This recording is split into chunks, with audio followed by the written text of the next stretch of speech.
For the next part of this, we're going to focus on tertiary colors. So we started off with our primary colors of red, blue, and yellow. And by mixing adjacent colors, we get our secondary colors. So our secondary colors are violet, green, and orange. Tertiary colors are the combination of one primary color and the adjacent secondary color. So the way this works is, just like the name is, it would be blue and violet equal blue-violet. Blue and green equal blue-green. Yellow and green equal yellow-green. Yellow and orange equal yellow-orange. Red and orange equal red-orange. And red and violet equal red-violet. Typically the name is the primary color and the secondary color in that order, okay? So let's start off. We'll do a couple of these and you'll get a sense of how this works, right?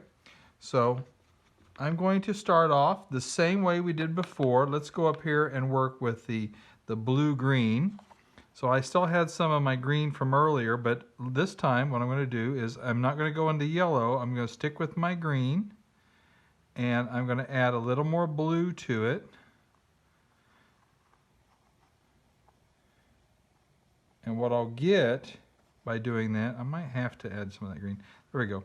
What I'll get is a color that is more blue than it is green, but it is definitely not green. And definitely not blue. So this is, you have to play with this because when we start getting into tertiary colors, there is a spectrum of color here.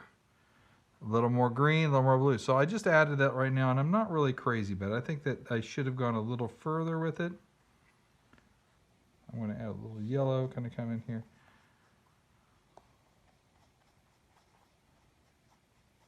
I'm just mixing some of the green color I originally had. That feels better. So it starts feeling a little more like a turquoise color, or in that range, because it's definitely not blue and it's definitely not green. It's in between. But if I were to say what is its feeling, I would say it's definitely feeling like a bluish color, but on the green side, it definitely has a blue-green feeling. All right? So that would be our blue-green. Since we're working with blue, let's go next to this and let's go with blue and violet and create our blue-violet. All right, so we made a violet earlier by having red and blue. I have to mix up a little new batch, but I'm going to add more blue this time. Make it very more on the blue side, more heavier on the blue side. All right. I think I got my violet back, so let's add a little more blue to that.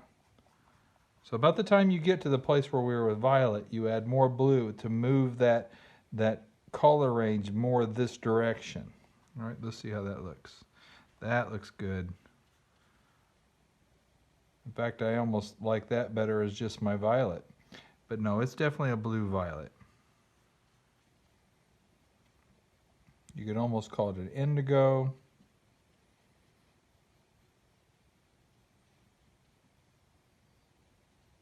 It's interesting. So now when I look at this, this feels more like a violet. This feels more like a red violet. So it's interesting. Now you see two colors that you thought looked really good before, and now once you place something in the middle, it changes. It changes the feeling and the color of it. So it's still pretty good. I think this still feels like a blue-violet. I'm happy with that.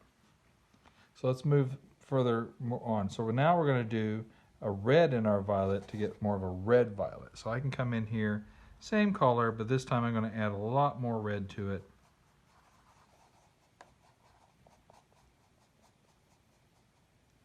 Touch more blue. So I'm just kind of mixing this up, and let me do a little dab here, see how I like that. It still feels too red. the spectrum's tighter this direction. So we'll add a little touch more blue. There, I think I like that. That's almost the same as that. Let's see. Sometimes you can do a little dab to the one next to it. Let's go a little more red. There we go.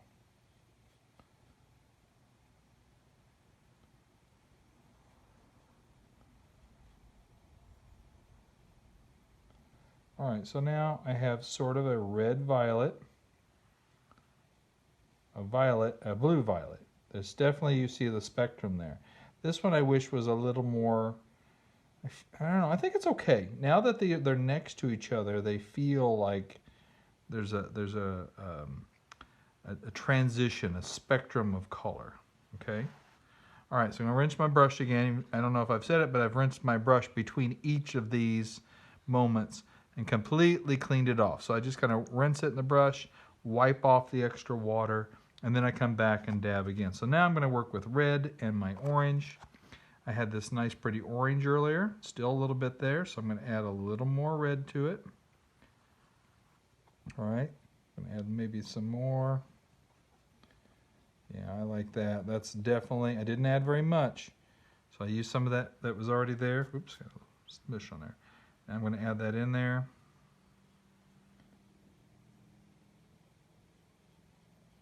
Sort of a red-orange. Definitely a red-orange. So we'll just kind of fill this all in. It's a little close to that, but I would call this, yeah, it's definitely a red-orange. I think I'm okay with that. Again, we're seeing orange. This is very close, more closer to the red than I'd like. So I might add, this is another trick you can do. Sometimes you can go back and by doing a watery of one color, you can kind of lay it on top and adjust the color you already painted. This is like a wet wash over. So you can do a slight change there. We don't like to blend on our paper very much. We want to blend in our palette, but I'm adjusting it slightly. So I'm going to say that's a red-orange, all right? So now let's go over to our yellow, and we're going to do the same process, but this time we're going to make it heavy on the yellow side. So this time I've got my orange, and I've got my yellow, and I'm going to mix this. All right, so I'm pretty good with that. That's definitely sort of an orange, but I'm going to add some more yellow. Let's test that out. Yep, that's the yellow-orange. I got a little extra speck. All right, so I'm going to move this around, fill this all in.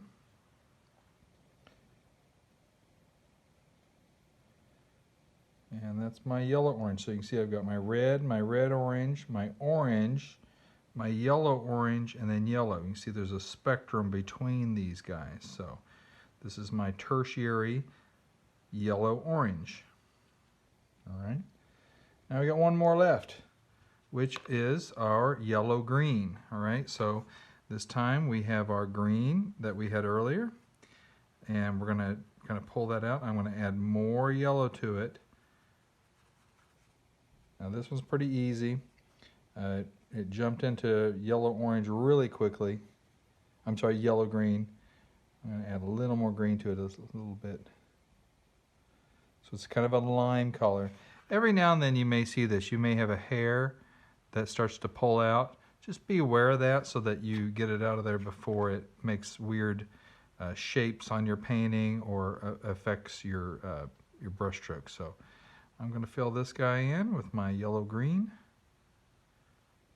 And as you see, I've got yellow-green, which is almost a lime color.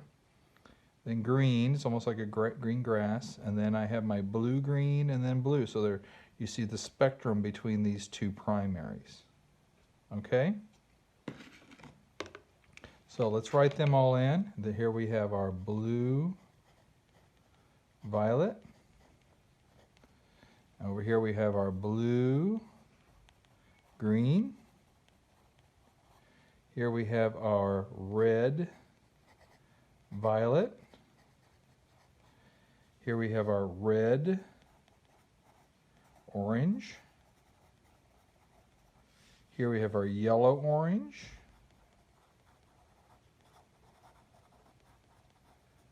Here we have our yellow-green.